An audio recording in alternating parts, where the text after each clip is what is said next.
In this video, I will help you to identify triggers from past setbacks, as well learning the best strategies for you not to feel overwhelmed while doing it. Hi, I'm Kalinka from Reclaiming Life, and we are starting right now. In this video, we will be exploring what have you stopped doing and what you want to go back to. We will talk through the things that have triggered setbacks in the past, so you can get a clear picture of what's been holding you back. And we will be put in place proven strategies to help you overcome future challenges. Before we start, I just want to remind you that I am an apologist of learning from our past mistakes. But don't take me wrong, I'm not a therapist. I don't want to stay there digging really deep for us just to be upset. I'm going to use those mistakes to help us to jumpstart the steps that we want to do. In summary, I want us to get some good out of the bad.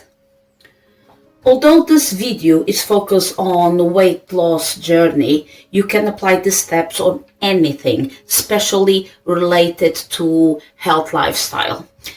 The first step, I believe, that is the easiest of all.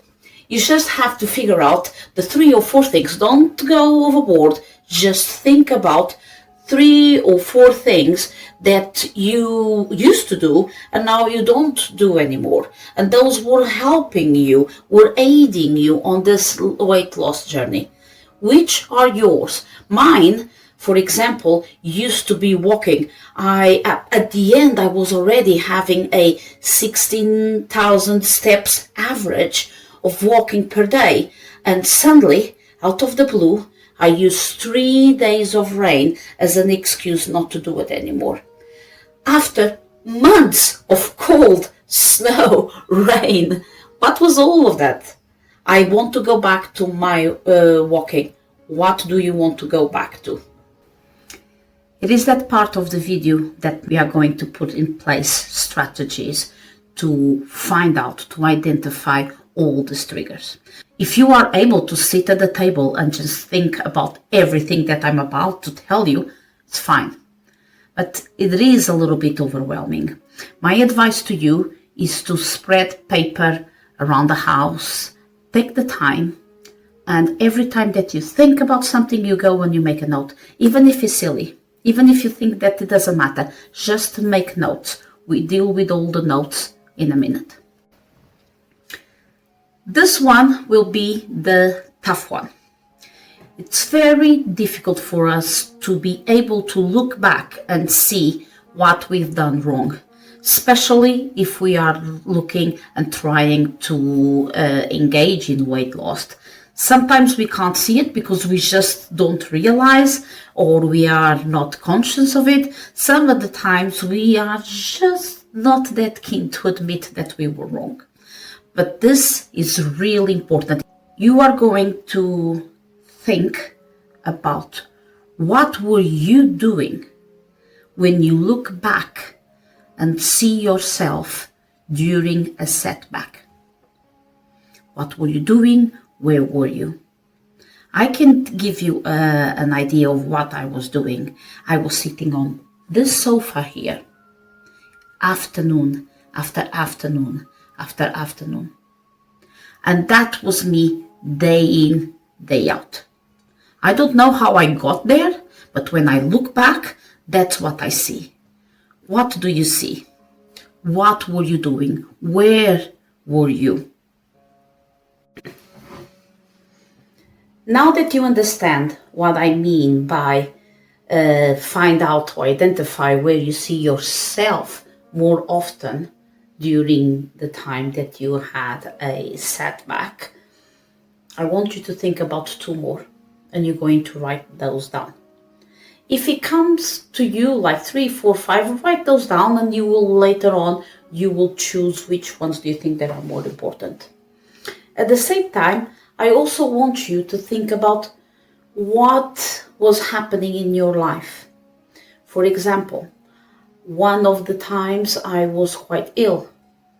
I was flaring up with fibromyalgia. You could be experiencing lots of stress at work, working long hours. So let's do two columns. One column would be all about what's going on your life that normally doesn't happen. And in the other one, where do you see yourself, or what do you see yourself doing that normally, that's not normal behavior? Will be two columns. For this not to be overwhelming, I advise you not to sit at the desk and try to do lots of lists. That is ridiculous. Although if it works for you, it works for you. It does not work for me. I get really, really focused and stressed about doing something like that. And stress is something that I don't need right now. I don't know about you, but if you have an entire day that things will pop into your mind and you have opportunity to write about them, I think that will be much better. For example, you can be washing dishes, or in the living room doing something, or in your room, or even on a walk with your mobile phone, and something pops to your mind. Oh, I remember that I was sitting outside having a cigarette. For example, I don't smoke, but you might. So, oh, and I smoked much more. And also it was a time that I was working long hours and I had to eat, I will arrive home and I had to eat lots of junk food, pre-packed stuff. Write those down. At the end of those two columns, you will choose, personally, I choose 3 to 4. You may choose 4 to 5, but I think that 3 to 4 are good enough. You choose the ones that are more relevant, the ones that really bring you down, and the other one you discard. I'm going to give you just a few more examples of things that you can identify yourself with. I did not notice until I started thinking. My setback started before I was with severe pain, but I started feeling a little bit uncomfortable with my body, and I started feeling pain. So that was one trigger for me. The other thing, it was that I gave in with my will to eat crisps. I know that I like crisps, but I did not notice that my crisps taste really, really, really good when I'm sitting on the sofa, binge watching TV. So I can have crisp after crisp. They don't taste exactly the same when I am not on that sofa. So that's a second thing that I can see that is a trigger for me. The other one, I start looking for my bunny and try to stroke him and arrange little toys for him and start doing these big construction things for him to get entertained. I need to be stroking my bunny. That's true. I used to have my bunny as an excuse for me not to go out and walk. It's really embarrassing, but happens. What were yours? Think about 2 more. Now that you gather all the information, you know that you're sitting on the sofa, eating crisps and binge watching TV. What time of the day does that start? That is important. In my case, I noticed that I would have a decision of eating in front of the TV. And most of the time it started with a really healthy meal. And I said, okay, I'm just going to distract a little bit. I'm really tired. I'm going to sit in front of the TV with my healthy meal and eat and watch one series of the show that I'm watching. And after that, I turn off and I go back and do everything. I knew every single time, and even though I knew that as soon as I sat on that sofa, I was not going to leave until I had to. So I could watch one entire show with 5, 6, 7 series in one day. That was ridiculous. And with the fact that I was sitting there my entire afternoon, I was eating my crisps, sometimes a glass of wine. What about you? What do you know that as soon as you start, and at what time of the day you know that that will start? So you know what you were doing, and you know what time of the day you were doing it. So now you are going to think, this might be a little bit difficult because I don't know how long ago it was your last setback, but you are going to think, how was I feeling while doing that.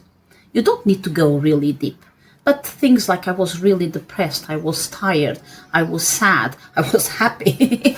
I hope that's not what you do when you're happy, but what was going on? Why did you feel that? So, for example, in my case, at that lunchtime, I know that my energy levels go down after my lunch. So, unconsciously,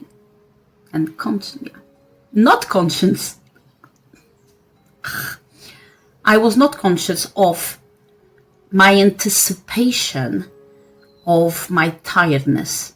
That was real. I normally tired after lunch, but I was already using it, knowing that that will link like an entire afternoon of nothingness.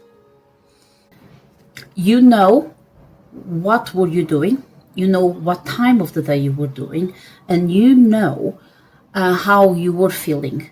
But now let's think about the excuses that you were using not to do those things. I have to read mine. For example, one of the areas that I know that I stopped doing when I am experiencing a setback is I stop walking. And my excuses for not walking, it was that I was in a flaring up with my fibromyalgia. I had pain all over, so I did not feel the energy to go out and walk, or I did not sleep well, and I couldn't wear my bra. Now, this is a real one. I couldn't wear my bra because the pain on my neck and my shoulders are horrible. And I already have to use it when I'm at work. And I come home, I can't handle it. It's not like, oh, I'm tired of this. I literally in pain when I wear my bra. So I did not want to wear my bra walking. But that was an excuse in the end of the day. Eating. One of my excuses not to eat as healthy as I used to, it was that I was not the one cooking. Okay, I could have given different instructions, but no, I didn't want to have an argument. That would not happen. Arguments would not happen, but that's my excuse. Another excuse that it was my chewing, my crunchy craves with the crisps were driving me crazy. Okay, they only start driving you crazy as soon as you cave in, because they will go away. A craving is a craving and it comes in waves. And another thing that because I was in pain, I couldn't hold properly a knife and a fork. So that was my other excuse not to eat healthy. Not to eat. It was not to eat healthy. And something like that. Another thing that I wanted to do, and I wanted to do more, that I stopped during my setbacks, is reading. I love reading. I love reading with my family, and posting. I stopped posting. The thing that I love most doing is this, what I'm doing right now, and I stopped it because I don't know. Just I was I thought that no one wanted to hear what I had to say, and maybe like a season of depression. Those were my excuses. What were yours? What excuses do you have? Write them down. It is really important by identifying what you're doing to see how you were feeling and what time of the day do you do those things, or does that happen. So you have enough information now to, on your own, to decide to see the triggers and help you to prevent if you can see it coming. But I have this video here that will actually help you with the strategies to prevent you from sabotaging your weight loss journey.